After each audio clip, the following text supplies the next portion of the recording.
지금 한 40대, 50대 우리 성도님들이 청년 때 한참 많이 나왔던 말 중 하나가 EQ예요, EQ. 우리가 원래 그전까지는 EQ는 몰랐어요. 관심 바뀌었어요. 오직 IQ. 우리 시대는 아직도 IQ에 몰빵하는 시대입니다. IQ에서 여러분 학습제 하고 학원 보내고 학교 보내고 대학 입시 생각하고 전부 다 IQ와 관계된 거 아닙니까? 그때 EQ라는 말은 우리에게 굉장히 센세이션, 아주 큰 충격을 주었던 말인 것 같습니다. 한번 봅시다. 우리 뇌가 있고 좌뇌가 있고 우뇌가 있잖아요. 크게 오른쪽 뇌가 있고 그 왼쪽 뇌가 있단 말이에요. IQ는 좌뇌에 속한 영역이에요, 우뇌에 속한 영역이에요. 예, 우리가 요즘 요 정도 상식은 다 알고 있습니다. 이제 예전에는 이게 되게 새로운 지식이었어요. IQ는 여러분한테는 오른쪽인데 저한테는 좌뇌입니다. 이게 좌뇌. 여러분이 지금 좌뇌가 잘 안 따라주는 것 같습니다. 지금 예. 그리고 EQ는 우뇌의 영역이었어요. 근데 여러분 살아보니까 좌뇌가 중요하던가요? 우뇌가 중요하던가요? 다 중요하긴 하죠. 다 중요하긴 해요. 좌뇌도 중요하고 우뇌도 중요하고 IQ도 중요하고 EQ도 중요해요. 근데 여러분 아세요? 인류 역사를 바꾸었던 특별한 발견, 변화는 여러분 인간의 노력에 의해서 된 것이 아니에요. 인간의 이성에 의해서 된 것이 아니에요. 순간적인 어떤 영감에 의해서 자기의 인생을 바꾸고 역사를 바꾼 일들이 일어납니다. 항상 그래왔어요. 뭐 일례로 다이너마이트를 만들었던 노벨이 그거 IQ로 연구하다가 만든 게 아니에요. 갑자기 어느 순간 유레카요. 여러분 이런 발견, 유레카 발견. 이런 게 있어. 때로는 실수를 했는데 그것이 위대한 발견으로 갈 때가 있어요. 여러분 X선 있죠? 우리 엑스레이 찍는 X선. 예전에는 그 레이더 기술로 썼다가 지금은 우리의 전자레인지를 많이 쓰고 있는 X선. 그런 예들은 전부 다 우리 안에 있었던 어떤 폭발적인 변화, 발견들은요. 좌뇌의 작업으로 이루어진 게 아니에요. 전부 다 우뇌의 작업으로 이루어진 거예요. 그래서 제가 보니까 인생의 전반기는 좌뇌가 좀 영향을 많이 미치는 것 같지만 인생의 하반기로 갈수록 우뇌가 더 중요하다는 생각을 많이 합니다. 아름다움을 느끼는 것, 공감하는 것, 같이 아파하는 것, 같이 행복해하는 것, 같이 즐거워하는 것이 거의 우뇌의 영역이에요. 공부 잘해가지고 좋은 대학 가는 거 중요해요, 안 중요해요? 중요하지만, 아주 중요하지만 길게 보면 어느 순간부터는 그것이 별 의미 없어질 때가 오게 되더라고요. 진짜 인생의 행복도를 느끼는 것은 진짜 영감이에요. 감동이고.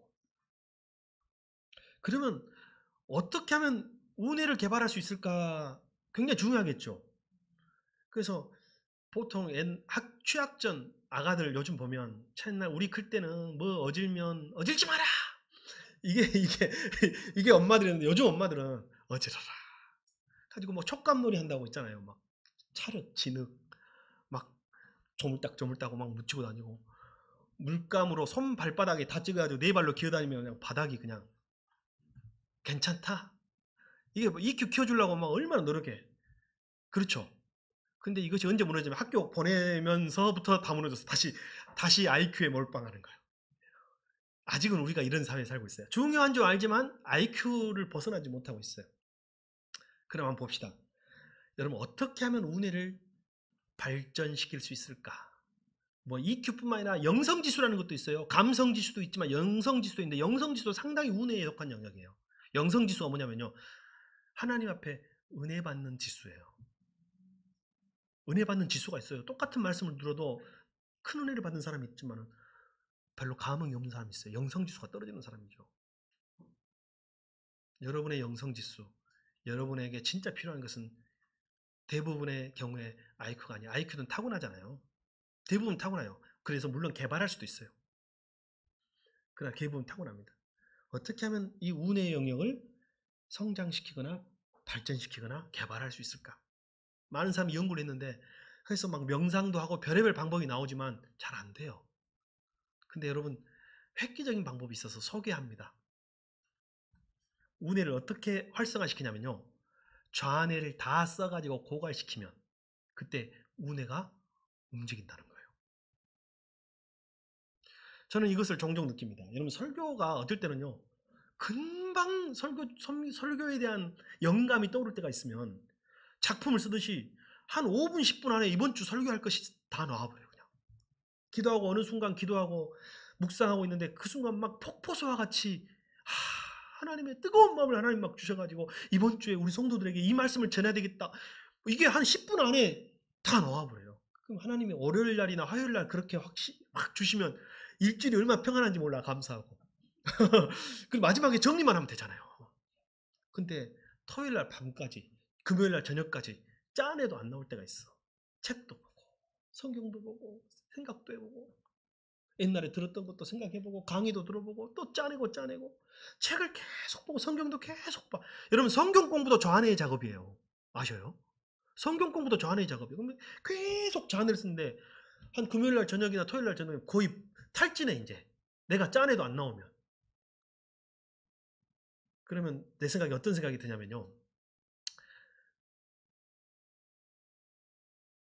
피곤하고 잠이 와서 오히려 더 실패하겠다. 차라리 잠이라도 자서 맑은 정신으로 집중하자 해가지고 자잖아요. 놀라운 경험을 해요. 자고 있으면요. 잠자는 이 저의 고백이에요. 그 일주일 동안에 좌뇌를 써가지고 그 모았던 재료들 있잖아요. 자는 동안에 융합이 돼버려요. 하고 딱 아침에 딱 일어나잖아요. 토요일 아침에 딱 일어나, 금요일 아침에 딱 일어나면요. 그것이 선명하게 메시지로 나와 있어. 내 안에 고여 있어. 샘물처럼. 이게 언제 나오냐면, 근데 대부분 영감으로 바로바로 주실 때가 많을까요? 이렇게 주실 때가 많을까요? 뛰어난 선지자들에게는 그렇게 주실지 모르겠지만 보통 평범한 이들에게는 하나님이 좌뇌를 소진하게 만들어요. 열심히 기도하고 열심히 말씀 공부하고 열심히 책 보고 열심히 신학 서적을 보고 열심히 사유하고 이렇게 하게 하고 다 쓰게 만들면 그 어느 순간 머릿속에 조합이 되는 경험을 무수히 매주 하고 있습니다.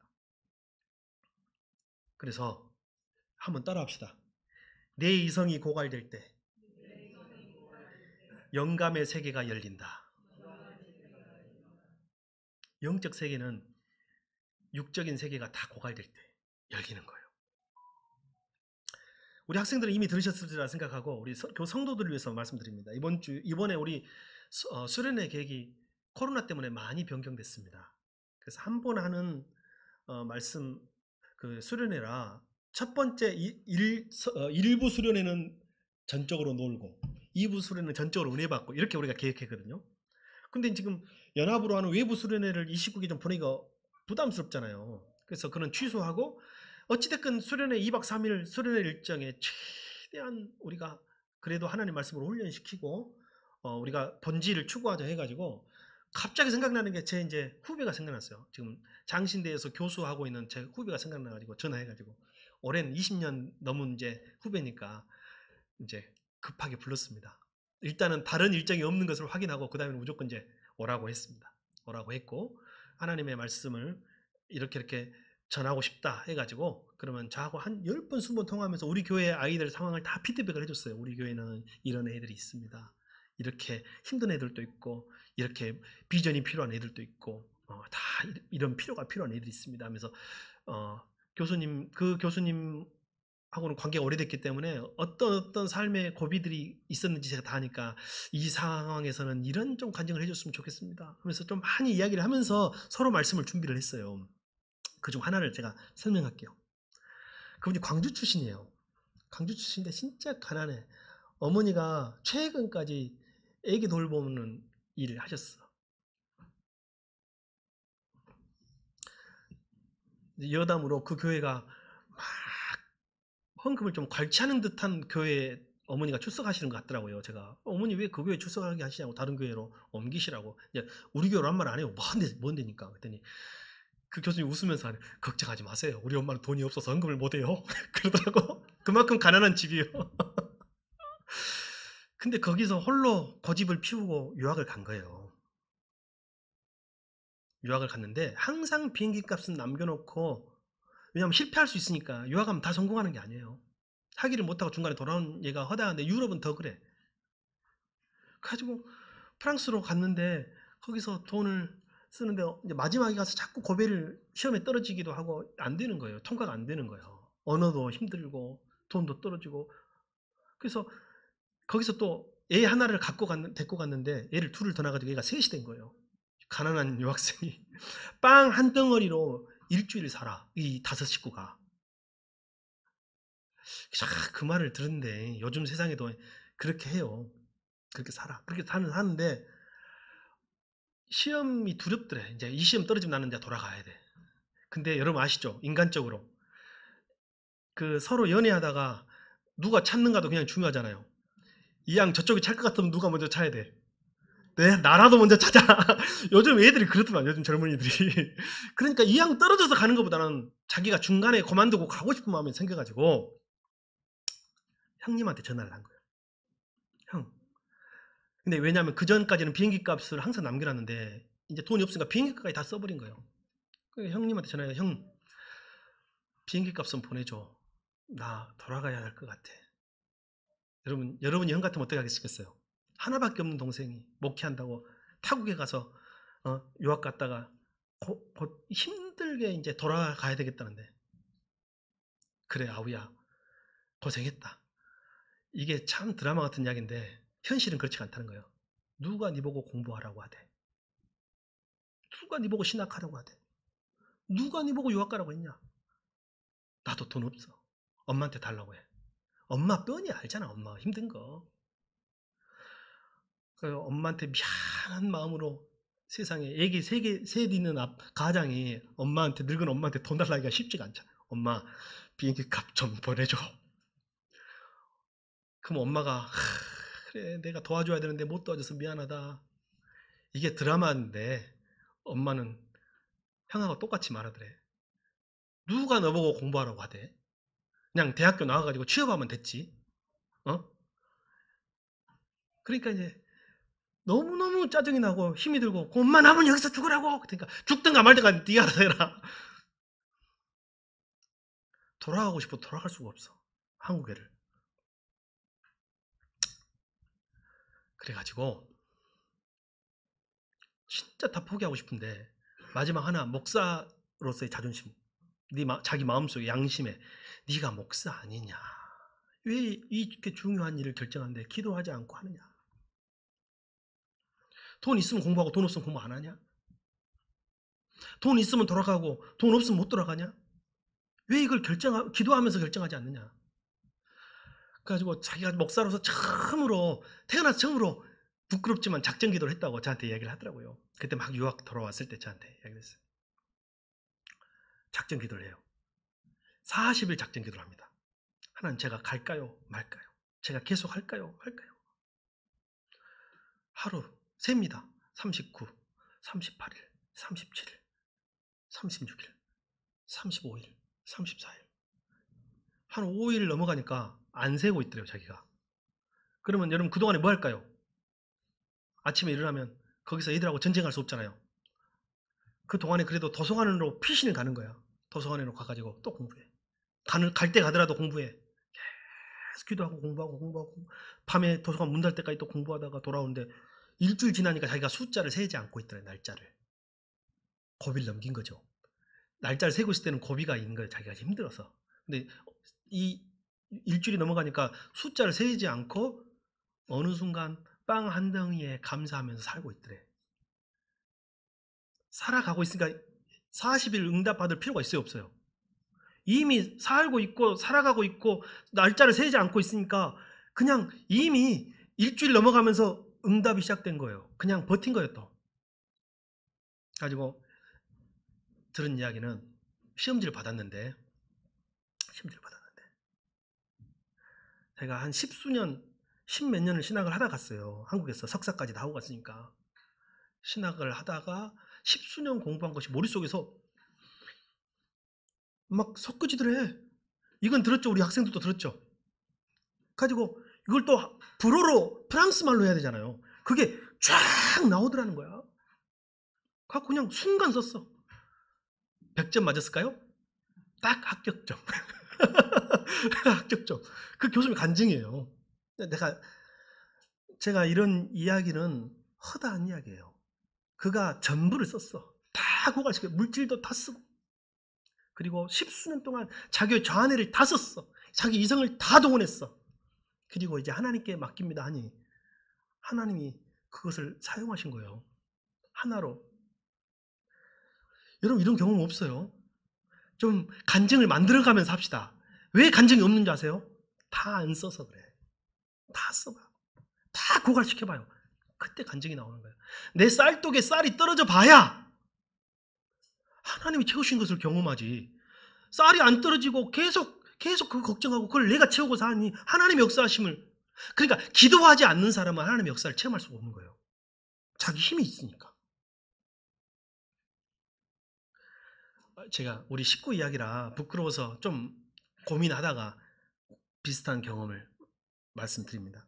또 제 이야기하면 제 자랑이 될까 봐서. 그러나 저희 사모가, 저희 아내가 임용고시를 준비할 때 그야말로 불살랐습니다. 왜 제가 아냐면 저도 그때 신대원을 준비할 때고 우리 아내는 임용고시를 준비할 때요. 왜 불살랐는지 아냐면 서로 만나지를 못했어. 만약 서로 한 사람이 한가했더라면 헤어졌을 거예요. 원래 안 만나면 헤어지잖아요. 근데 둘 다 바빠가지고 장거리 연애와 장기 연애가 가능했던 것 같아요. 근데 그때 제가 우리 아내가 얼마나 열심히 했는지를 제가 증언을 한번 하고 싶어요. 불태웠고 고갈시켰다는 걸. 왜? 어쩌다가 시간 내서 만나면 세수 안 한 것 같아.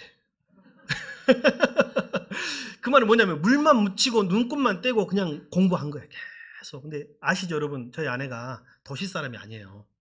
담양군 수북면 대방리. 거기서 첫차 새벽차를 타고 나와야 도서관에 가서 자리 잡고 공부를 하는 거야. 그거 타려고 씻고 나올 시간이 어디 있어. 눈 뜨자마자 그 차 타고 막차 타고 또 들어가야 되고. 저는 101번 버스를 제일 싫어했습니다. 왜? 그 버스가 101번 버스인데 맨날 우리를 이별시키는 버스예요. 얼마나 열심히 했는지. 더 열심히 해야 될 이유가 있대요. 왜냐하면 시골교회잖아요. 할머니들밖에 없어. 할머니들밖에 없어. 저도 지금 아직도 우리 그 예배, 그 교회 예배가 생각이 나는데 할머니들이, 권사님들이 기도를 하면요. 사투리가 얼마나 구수한지 하나님 어찌까요? 하면서 막 울어. 막 그런 교회예요. 쉽게 말하면. 그런 교회에 청년이 별로 없잖아요. 유일한 몇 안 되는 청년이었어. 그러니 교회 학교 교사, 성가대 지휘, 심지어는 교회 회계, 교회를 빠질 수가 없어. 근데 친구들이 주일담 되면 딱 스톱하고 교회 일에 주님의 일에 열심을 내는데 학교에서 임용고시 같이 준비하는 친구들이 너 그래 갖고 학교 갔겠니? 일요일로 나와서 일하지 막 자기들 스터디한다고 막 도서관에 모여가지고 주일로 막 공부한다고 하는 거야. 그래 너희들은 그렇게 해라. 나는 내 길이 있다 하면서 주님의 일은 온전히 다 하고 나머지 일요일부터 토요일까지는 불살라 다 태워. 근데 나중에 이야기하더라고요. 걔네들 또 공부했을까 안 했을까요? 한 토요일 주일이라고 한 10시나 11시나 나와 도서관에. 가지고 모여갖고 밥 먹으러 가. 밥 먹으러 간 다음에 또 차 마셔. 한 2시나 3시나 되면 도서관에 좀 앉아있다가 힘들다고 집에 가. 그들도 태우지를 못한 거예요. 내가 봤을 때는. 근데 그렇게 하다가 열심히 준비하다가 임용고시 날이 됐는데 몸이 최악이야. 컨디션이.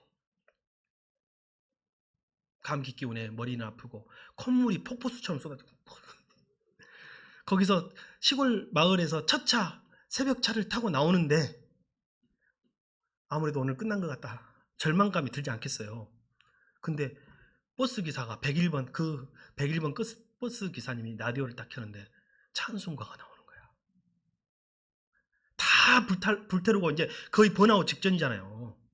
찬송가가 나오는데 가슴이 뜨거워지고. 그리고 그 아무도 없는 그 새벽 버스에서 기도가 시작돼요. 다 기도를 하는데 그 버스가 기도원이 돼버려. 가지고 막 기도를 하는데 거기서 뜨거움을 체험해. 그리고 하나님 만지시는 걸 체험하는 거예요. 여러분 이미 그날 시험은 거기서 끝난 거예요. 그 다음부터는 내가 다 불태웠던 좌뇌, 내가 다 불태웠던 내 육체의 힘, 그것을 다 소진하니까 누가 일하셔요? 하나님이 일하시다는 거예요. 저도 그런 예가 있지만 그냥 제 이야기는 하지 않겠습니다. 다음에 기회가 되면 한번 간증을 하겠습니다. 운해를 사용하려면 저 하늘을 다 써야 돼. 고갈시켜야 돼. 영적인 세계를 보려면 육적인 세계의 것을 다 고갈시켜야 돼. 이것이 하나님 나라의 법칙이에요. 죽어야 사는 것이 아닙니까? 죽어야 사는 거예요. 그래서 하나님은 우리에게 고갈시킬 수 있는 장소를 주시는데 그것을 우리는 뭐라고 해요? 성경은 광야라고 합니다. 광야. 우리에게 하나님은 광야를 주셔가지고 그 광야는 물이 다 고갈된 장소예요. 양식이 다 고갈된 장소예요. 인맥, 사람, 내가 믿었던 사람, 내가 사랑했던 사람이 다 사라지고 없어지는 상태. 그래서 오직 다 쓰고 이제 아무것도 없이 죽을 날을 받아놓고 하나님께 모든 걸 맡기는 장소가 어디예요? 광야라는 거예요. 광야. 그래서 하나님은 하나님의 사람들을 훈련시킬 때 광야로 보내세요. 모세는 하나님이 광야로 보냅니다. 그 광야에서는 그가 믿었던 것들 다 고갈돼요. 그는 애굽의 권력이 의미가 없는 곳이에요. 광야는. 왕자의 왕자라든지 공주의 아들이라든지 이런 게 아무 의미가 없어요. 애굽의 학문이 다 고갈돼. 거기는 풀의 이름을 아는 것이 더 중요해. 그가 가지고 있던 왕궁의 권력과 인맥들 다 고갈돼요. 그가 나라를 위해서나 민족을 위해서나 아니면 자기 꿈을 위해서 큰 야망을 꿨는데 야망도 다 사라져버려. 그에게 보인 것이 호렙산, 버려진 나무, 하찮은 나무, 흔한 나무, 떨기나무에 불꽃이 타오르는데 다른 사람은 안 보여. 다 태워버리니까 그게 보이는 거예요. 그리고 그 하나님을 만나고 그에게는 새로운 세계가 열린 줄을 믿습니다. 다윗도 하나님이 광야로 보냈어요. 다윗은 광야로 가기 전에, 광야로 내몰리기 전에, 광야로 쫓겨나가기 전에는 여러분 아시죠? 비공식적으로는 이미 기름 부음 받은 이스라엘의 왕이 돼요. 사무엘을 통해서 기름 부음 받아 자기는 왕이라고 생각해. 이제 때만 되면 돼. 위임식만, 취임식만 하면 돼. 근데 사울 왕이 아직도 득세하고 있어. 자기를 죽이려고 해. 광야에 가보니 자기는 왕이 아닌 거예요. 그가 세상에서는, 도시에서는, 사람 사는 곳에서는 군대 장관이었어요. 군권이 그에게 있었어.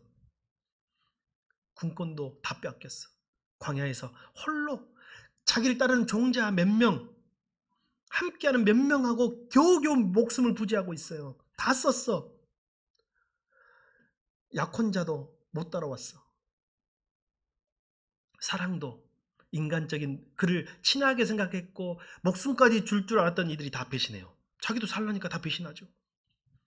그리고 두려움이, 그리고 이제 모든 살 소망을 포기하고 어찌 보면 하나님만 바라보고 죽을 날만 생각하고 있는 거예요.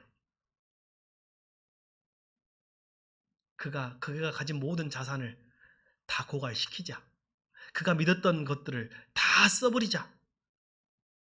하나님이 절대적으로 다윗을 인도하기 시작한 줄 믿습니다.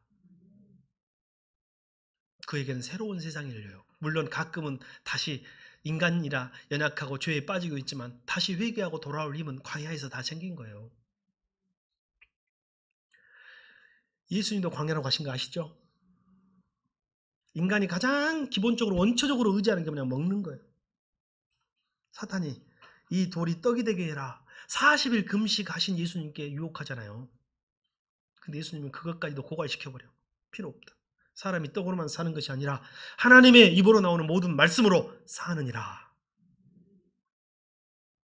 떡도 고갈되고 양식도 고갈되고 물질, 돈 고갈돼. 아무것도 필요 없어. 아니 천금 만금이 광야에서 먹을 것이 없는데 뭐가 중요해요? 여러분 인생 살려면 그럴 때가 와요. 돈이 별로 안 중요해. 여러분 가정이 위기가 오고 힘들면 있잖아요. 남자분들 그런 거 경험했을 거예요. 직장 생활하시는 우리 여성분들도 집에 아무리 좋은 직장이라도 가서 일이 손에 잡히던가요, 안 잡히던가요? 안 잡혀요. 인생이란 게 그런 거예요.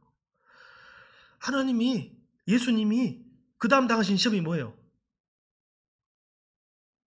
높은 데 데리고 가지고 저기 뛰어내리면 너는 하나님의 아들이니까 천사들이 너를 딱 받아가지고 두 다리가 땅에 닿지 않게 할 거야. 그럼 사람들이 너를 우러러보며 너의 인기는 하늘을 찌르고 하나님만큼 될 거야. 쉽게 하나님 될 방법이 있잖아요. 쉽게 인기 끌 방법이 있잖아요. 그런데 예수님이 그것을 거절하잖아요. 인기도 다 고갈되고 마지막 권력, 천하만국을 보여주면서 나한테 한 번만 잘하면, 몇 번만? 한 번만 잘하면 1억 준다고 하면 하겠어요, 안 하겠어요? 여러분이 준다고 하면 제가 한번 할게요. 그러나 마귀가 준다고 하면 안 돼. 근데 가끔은 사람의 모습으로 마귀도 나타나. 마귀가 한 번만 잘하면 이 세상을 다 줄게. 왜? 쉽게 메시아 될 수 있고 쉽게 갈 수 있는 길이 있어요. 근데 예수님이 선택하는 건 뭐예요? 거절해요. 하나님만 경배하라. 주 우리 하나님만 경배할지어다. 그때 예수님에게 이제 보인 길이 뭔지 알아요? 하나님이 새로운 세상을 열어주시네. 십자가의 길이에요. 망상은 빨리 소진해야 돼. 제가 사내아이, 남자아이 둘을 키우잖아요. 지금은 우리 큰애가 그래도 사춘기가 좀 지나서 좀 한숨 돌리고 말귀가 통합니다. 근데 한동안 말귀가 안 통하는 외계인 생활을 할 때가 있었어요. 얼마나 힘들어, 부모가. 저보다도 엄마가 더 힘들어 하더라고.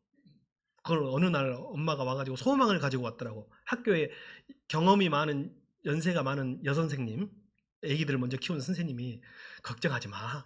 그러면서 어떤 한 법칙을 알려주더래. 그게 법칙이 뭔지 알아요? 들어보셨어요? 지랄, 총량의 법칙. 그 지랄할 그 양을 다 채우면 끝난대. 그러니까 그 사춘기 때 그것을 채워야 되는데 나중에 늦바람 드는 것보다는 빨리 채운 게 나았으니까 그 동안에, 채우는 동안에 좀 받아들이래. 저한테 와서 웃으면서 그 말을 해주는데 그때부터 믿음이 생기니까 좀 마음이 편해지더라고요. 지랄하고 있네. 하는데 마음속에는 그런 마음이 나오지만 거의 채워지고 있네요, 그 말이. 이제 조금 지나면 되겠지. 철 들겠지. 네, 그리고 그 시기가 지나갔는데 이제 둘째 아이가 총량을 또 채우고 있습니다, 지금. 요새. 또 그때마다 어떻게 해요? 지랄 총량의 법칙을 믿으며 그리고 하나님을 믿어 나아가고 있습니다. 제가 말씀드리고 싶은 것은 그걸 다 써야 돼, 애들도. 쓸 때 써야 돼. 탕자는 야망이 있었어요. 헛된 야망이지만 집 밖에 나가서 성공하고 싶어. 아버지 집을 멀리 떠나서 성공하고 싶어. 답답해, 아버지 집에 사는 게. 철없는 마음에. 근데 만약에 아버지가 강제로 그를 돈도 안 주고 붙들었더라면 계속 20년, 30년, 40년 살면서 내가 그때 나갔어야 되는데 그때 나갔어야 되는데 이렇게 하면서 평생 살 거 아니에요. 그러니까 아버지가 그걸 아는 거예요. 아버지는 정말 아버지예요. 실패할 줄 알면서도 그래 한번 나가봐라. 거기서 탕자가 지랄 총량의 법칙으로 그걸 다 채운 거예요. 거기서 밖에 나가서 다 채워. 그리고 실패해보고 고갈되니까 뭐가 보여요? 아버지 집이 보여. 새로운 세계. 아버지 집이 천국이요. 아버지 집이 내가 있어야 할 곳이고 이 세상에서 낙원이라는 것이 비로소 보이기 시작한 거예요.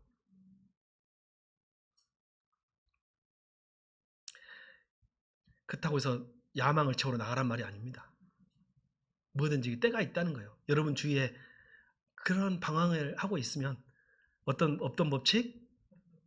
예, 오늘 또 다 잊어버리고 이것만 기억하면 큰일 납니다. 그렇게 하면서 지랄하고 있네 하면서 그 말은 지랄 총량의 법칙 따라서 이제 거의 다 끝났다. 좀만 더 하면서 희망을 가지시길 바랍니다. 예.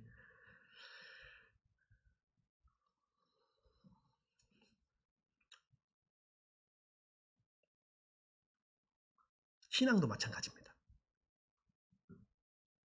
율법에 맞는 삶을 살려고 몸부림친 사람에게 율법을 하나라도 지키고 말씀을 하나도 어기지 않기 위해서 주의를 목숨처럼 지키고 하나님의 말씀을 목숨처럼 지키려고 끝까지 율법적으로 노력했는데 해도 때로는 우리 낙심하고 넘어질 때 있어요, 없어요? 근데 마지막까지 최선을 다하고 마지막까지 말씀을 지키고 마지막까지 말씀을 1.1핵이라도 지키기 위해서 몸부림치다 낙심한 사람이 발견한 것이 뭔지 알아요? 주님, 저는 죄인입니다. 그리고 주님 앞에 제가 해보려고 하고 저는 저의 의를 믿었고 저의 노력을 믿었고 저의 열심을 믿었으나 저의 능력을 믿었으나 주님, 저는 안 됩니다. 다 쓰고 하나님 그때 열어주는 새로운 세계가 뭔지 아세요? 그게 은혜의 세계예요. 나는 안 된다. 내 힘으로는 안 된다. 하나님의 은혜로 산다. 하나님의 능력으로 산다. 십자가의 능력으로 산다라고 고백이 그때 나오는 거예요. 그러니까 우리 성도들도 세상에 열심히 말씀대로 살기 위해서 몸으로 노력하시기 바랍니다. 다 해보세요. 그리고 나서 한계를 느껴야지 해보지도 않고 은혜로 산다? 거짓말이요. 말씀을 지키기 위해서, 주의를 지키기 위해서, 생명을 지키기 위해서 몸부림쳐 본 사람이 그래도 안 되는 걸 경험할 때 만나는 게 은혜지. 한 번도 안 하고 회개도 안 하고 자기 마음대로 띵가띵가 살다가 은혜로 산다? 아직 그 사람은 고생 총량의 법칙, 고생을 더 해야 돼. 고생, 광야가 더 기다리고 있어. 성경은 우리에게 적당히 하라고 말한 적이 없어요. 적당히 하라는 한 번만 잘하면 이건 사탄이 말했어. 적당히 하면 이건 사탄이 말한 거예요. 성경은 우리에게 이렇게 말합니다. 죽도록 충성해라.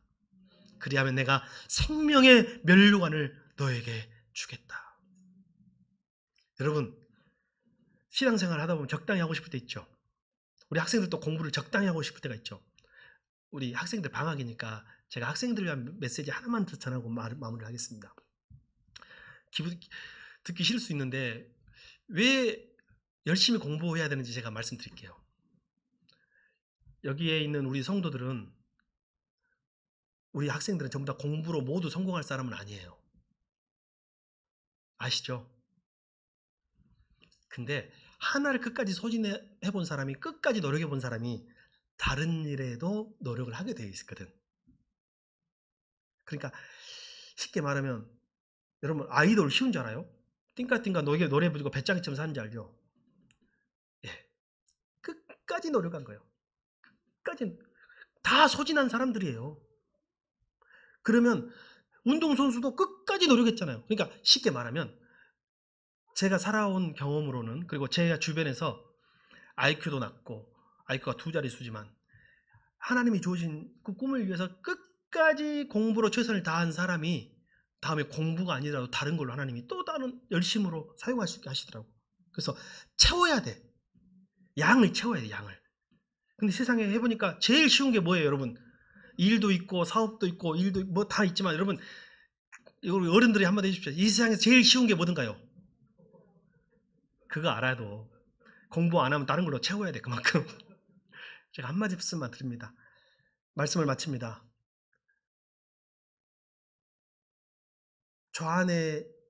전형적인 좌뇌의 사람이 누구냐면 사도 바울이에요. 뛰어난 학문, 세상 철학과 학문, 정확한 율법과 그것을 지키기 위해서 의지적인 사람이었어요. 그는 좌뇌로는 세상에서 두 번째라면 서러운 사람이에요. IQ의 사람. 근데 여러분, 한 20살 때, 19살 때까지는 IQ가 필요하다니까. 그가 그것을 다 쓰고 다 필요 없는 사람이 돼요. 오늘 우리가 읽은 본문이요, 그거요. 다 고갈시켰다. 나는 생명까지 다 고갈시켰다. 음식도 떨어지고 식량도 떨어지고 나를 도와줄 수 있는 사람도 떨어지고 건강도 떨어지고 나는 모든 걸 다 잃었다. 나는 사형 선고까지 받았고 바다에서 배가 난파돼가지고 무인도에 포류한 적도 있었고 바다 위에서 둥둥 떠다닌 적도 있었다. 다 쓴 거요. 누가요? 사도 바울이요. 근데 오늘 일부러 읽진 않았습니다. 본문이 길어서. 사실 바울에게 열린 새로운 세계는 어떤 세계였을까요? 12장이에요. 고린도후서 12장. 하나님이 그에게 낙원을 보여주세요. 하늘나라를 보여주세요.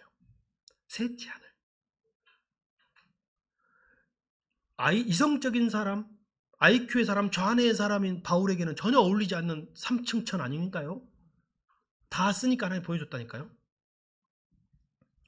죽도록 충성하라. 그리고 다 고갈시켜라. 그러면 내가 너에게 새로운 하늘의 세계를 보여줄 것이다. 기도하겠습니다.